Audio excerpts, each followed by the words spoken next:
we do have an actual signing, so let's charge the damn mound. Wait, you're not going to say who else is coming on? Sure. Because before you get into the signing, what's relevant today? we have Jonathan Papelbon. Yeah, hopefully he's in Papelbon form. He will. And Jesse Rogers, who will talk more about what we're going to talk about. But because I don't understand this, so I can't wait to hear this whole thing because I don't understand. It's like, okay, Imanaga signed with the Cubs, and he's, the Cubs/Sox beat writer and does a lot of stuff, but like, he signed a deal that's 2 years, 15, but then it can be 4 years, 80, and blah, blah, blah. We didn't get all of the exact details. There's a lot of moving and shaking going on in this. What happened to just signing a contract? Everyone needs opt-outs and this out and this incentive clause and this and deferred money. And I mean, gosh, dang. If he has Tommy John surgery on the 12th of March, then he owes us this much more time, blah, blah, blah. I'm not saying for him, but I know what you're saying. There's some contracts that get complicated, but that's what we're here for. We'll explain them eventually when we get all of the details, but he is going to sign, it appears, with the Cubs before the deadline because he was the only one on a real deadline, on a posting fee deadline, because otherwise, guess what? Imanaga is not coming to Major League Baseball. So this had to happen by Thursday. Tomorrow. Yeah. So there it is from Nightingale. I think he was the first one to break it. Tentative deal with Shota Imanaga. He will undergo a physical in Chicago on Thursday before the deal becomes official. So do you know what this weekend is in Chicago? Cubby Bear Fest. That's right. Can you imagine what Cubs Fest would have been like if there were 0 signings this offseason besides bringing in their new manager? Well, it still would have been full because they go no matter what. I know, but what do you think it would have been like? The vibes, the aura. It would have been down. But now it's going to be good because they got Shota Imanaga. Now, and he can be a 4-starter or a 2-starter, depending on which guy we talk to. He is actually, in my mind, it's kind of funny. Fascinating. Well, now he's definitely must watch every time he pitches because Kyle Glazer said he's got a chance to be a 4 or 5, and Eno Saris is like, oh, he could be a 1 or a 2. So I don't know if he said 1. I think he likes him. High 2. Eno put out an article today and was talking about how he has a stat Stuff Plus. You've seen that one, so he grades pitches. 4-seamer. Yeah, his 4-seam has a lot of ride, and also, I mean, I'll give you a little taste of a couple articles that I read. So Eno said he led in Stuff Plus, and he's got over 9 inches of sweep on his slider, but he was also pointing out that as soon as he hits the big leagues, he'll have the most fastball ride right away. And his release point, let me get your catcher's perspective here, okay? His release point is at 5.5 feet. That's 10 inches lower than the average of the top 10 fastball rides last year. So he's releasing here, right? He's releasing much lower, even below this box that you're looking at. And then the fastball doesn't drop like you think it's going to drop. And that causes confusion and swings and misses, which he actually does quite well. Mm-hmm. There's Jim Bowden with some more insight for us. Something close to 2 years, 30, can grow to 460, can even reach 80 with multiple opt-outs. Deal is very complicated. Player, team, options, escalators, etc. That's the general ballpark agreement. I don't see a hundo, so he didn't get there. I'm just surprised it was only 2 years. Guaranteed.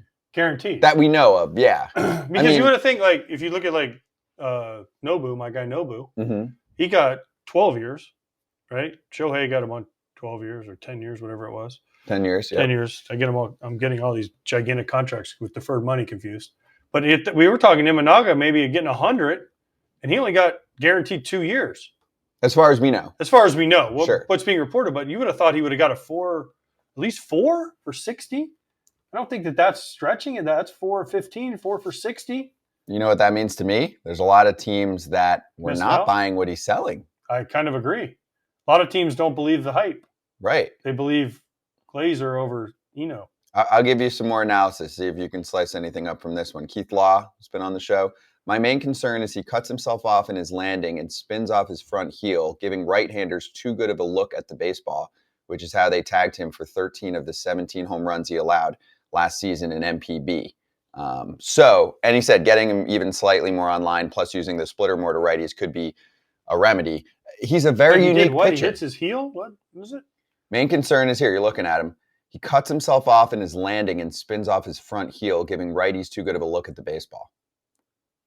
Feeling that or no? I mean, I don't know. So, he's punching that guy's ticket right there. Well, that's his profile. He strikes guys out. Goldschmidt getting his ticket punched. He barely walks anyone. How does the fastball look too? That changeup looks pretty good right there. Yeah. I mean, that's He's got a good splitter. There's the heater at 94, which is above. That was in the he was WBC 91.8 average fastball last year in NPB. But maybe he's hyped up for WBC and he was at 94. He also might be a change. There are some guys still. I know it's not as common, but aren't there some guys that we watch where they change speeds on their fastball? Yeah, of course. But I mean, he was probably super hyped for the World Baseball. I mean, that was the final against USA, the game everyone had been waiting for the entire tournament. So I'm sure he was pumped. Listen, you can pitch at 91 to 93 as long as you have that ride. You better have a good changeup, and you better figure out how to spin it. Now, listen, they're going to work with him. They'll figure out a way to get those numbers better. I mean, the Cubs have all the tools and all the money in the world to figure it out. Listen, I like this signing for the Cubs. I think it's a great start for their offseason. Now they got to do more, but I think it's a good sign. But again, the number is way lower than what we all thought it was going to be. Maybe, like you said, teams weren't buying it. He has a high home run rate, high strikeouts. Guess where the ball flies? Chicago, when the wind's going out. There are just comps and breakdowns all over the freaking map. You can see what the Cubs rotation looks like. Here's Bleacher Nation. Cubs starting depth, excellent, even if you'd always wish you had more impact, which could come via the farm in time. You will always need more than 5 starters. Most teams, 6 starter really sucks. Okay. And by the way. Steele's good. Okay, obviously. Yeah. Jameson Taillon's solid. Hendricks is solid. He's not what he used to be. Mm-hmm. Imanaga is in there. Imanaga, we'll see. I mean, he's going to give you innings more than likely. But again, my question is Imanaga going to pitch every 5 days? Okay.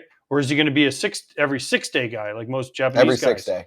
He's okay, see, then you need 6 starters. Right. Well, on that board, there's other guys that can start. I know, Wisniewski, Assad. I mean, some of those guys. I mean, Drew Smiley, what's he going to be for him this year? Wicks is supposed to be a back-end starter. Wicks is supposed to be. I mean, they got some options. He pitched okay at times last year. They got options, but again, it's hard. But, like, if you're Justin Steele, you're like, man, I'm only going to pitch every 6 days. I would have had a shot maybe at the Cy Young until I faded at the end last year. Can't you adjust the rotation, though, where you can still get some guys in there for their regular rest on a 6-man? You can, but there's got to be guys that pitch in 6. Some guys are going to pitch every 6 or every 7th day, though. But that's fine for the back end.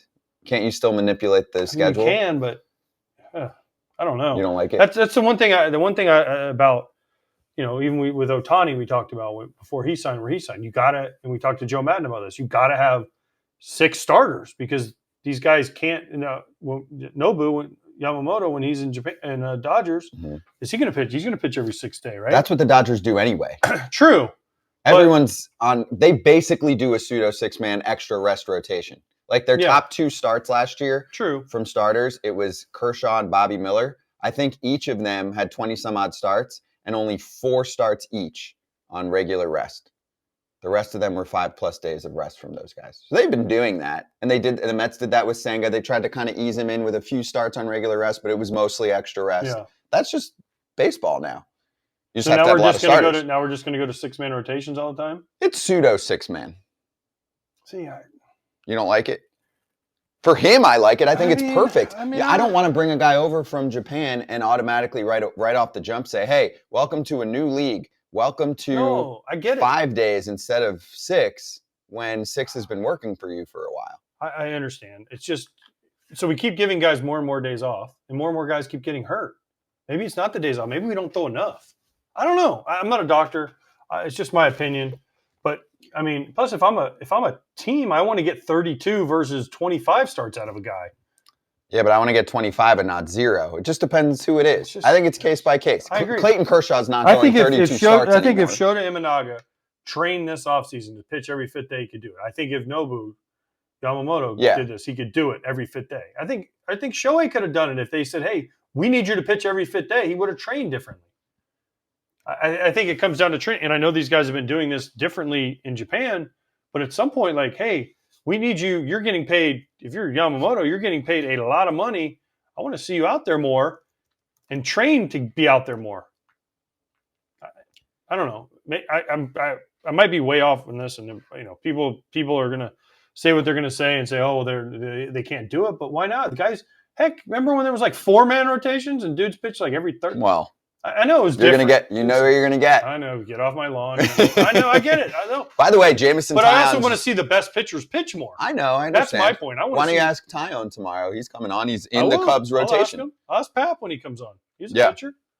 They tried him as a starter. Right, but then he was a reliever. I think you're better off asking Jameson Tyon. He's part of that mix right now. Hey, do you want okay to pitch pitching every 6 day? 6 day? Are the Cubs the best team in the NL Central now? Also, by the way, I just want to mention they have 2 prospects that I like, Cade Horton and Ben Brown, that are coming at some point. I still think, in my mind, this is what I need to be satisfied as a Cubs fan. Yeah, I still want another starter towards the top. I know they're not going to get a Snell. They're not going to trade for someone. They need someone that can bang. Right. They have no banger. In my mind, the Bellinger fit is obvious. I just think that Boris is like, I know what you need. And there's a little bit of a stalemate going on there right now. But I would look at 2 bats for them plus another starter and a reliever. I know they're not going to do all of that. That's a little hefty, but for me right now, their number one need is they need someone that can hit the ball out of the ballpark. Because if you look at their lineup right now, they don't have. And listen, David Ross said it last year when I would do games for the Cubs. He said we don't have that presence in the middle lineup. Listen, Cody Bellinger was great for them last year, but he wasn't a guy where you're like, you look at like. We used the Rangers. They had Evan Carter. They had Adolis Garcia. They have Kyle Seager. They have Marcus Semien. Corey Seager. Corey Seager, sorry. Corey. I mean, they're brothers. Kyle was good, but he was a great player. So they have those guys in the middle of the lineup, right? Diamondbacks had guys that could bang in the middle of their lineup. Phillies got guys that can bang. Dodgers, guys that can bang. Braves, guys that can bang. You look at the Cubs, and you're like, okay, Swanson's a really good player. Defense first. He's going to hit his 250 with 20. Okay, and then you look around and you're like, okay, is Morel that guy? I like him. Yeah, but he's not a middle of the order 3 or 4 hole hitter that you're like, when you go into a series and you say, gosh, I got to face Christopher Morel. No, I mean, he's a good player. He strikes out 150 times. He hits you 20 to 25. Cool. But then you look at the rest of their lineup, you're like, Ian Happ's not that guy. Nico Horner's not that guy. Well, they're all good. They're good players. First division players. But they're not, okay, man, we got a dude that can go up to the plate every time and there's a chance he hits this ball out of the ballpark. Bellinger. But he's even not that guy. Who is that guy? That's available. Shohei. Oh, that's available? Rhys Hoskins helps. Rhys can run into 30 for you. Yeah. But, okay. But they have wisdom. No, I'm just saying. I'm looking at their team they have. Jan Gomes catching. I don't know where they're at with Matt Mervis. I mean, he's young. I know but they're probably going to give him a free chance. agent-wise, there's not really a guy out there. I think the conversations are Bellinger and Hoskins. I don't know if both fit, but one of those. I think they're kind of looking at Hoskins as the backup plan if they don't get Bellinger. Even though they're kind of 2 different positions. Bellinger can play, first base and outfield, but that's what we're looking at here. Yeah. So are they the best team in the division? How do you look at the NL Central right now? I asked people in the chat to rank it Milwaukee, Cincinnati, Pittsburgh, no. Christian said Cubs, Reds, Brewers, 1, 2, 3 right now. No. No, I don't think the Cubs are 1 because they don't have the bat. Justin said Milwaukee, Chicago, Cincinnati, St. Louis, Pittsburgh. And yes, I know some people saying it's early. I understand. That's probably a little right. If we're looking at it right now, I think Milwaukee still is better as long as they hang on to Burns. Yep. I think Cincinnati and the Cubs are very similar with the move Cincinnati has made to try to help their team fortify some of their weaknesses. The thing about Cincinnati is, will De La Cruz, will Ellie take the next step? Will Matt McClain take the next step? Will Encarnacion Strand take the next step? Will these guys will Stevenson be able to stay healthy and catch for him every day? I know the answer to the young guys. Some will, some won't. Well, I know, but I'm saying if those, let's say McClain, Ellie, and Encarnacion Strand take that next step,